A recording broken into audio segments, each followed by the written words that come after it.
Everyone, good evening. চলে এসেছি রান্নাঘরে আর এখন বানাবো রাতে ডিনার। আর আজকে ডিনারে ভাবছি একটু লুচি বানাবো।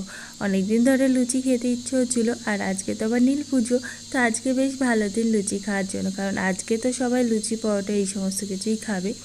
তো আমি লুচিতে খাওয়ার জন্য এখানে কাঁচা লঙ্কা আর কালো জিরে ফোড়ন দিয়ে হালকা পাতলা একটা আলু তরকারি করে নিয়েছি। আর এখন লুচিগুলো ভাজার পালা। তো এখানে দেখতে পাচ্ছ আমি একদিকে লুচি বেলছি আর একদিকে ভাজছি।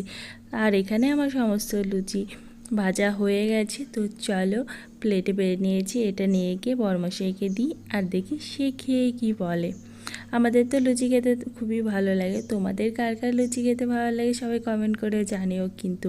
আর আজ নীল পুজো সবাই কেমন করে কাটালে সেটাও জানিও। তো চলো তাহলে আমরা এখন খাওয়া দাওয়া করি, তোমাদের সাথে দেখা হবে আবার কালকে নতুন একটা ভিডিওতে। আর সবাইকে জানাই শুভ নীল পুজো।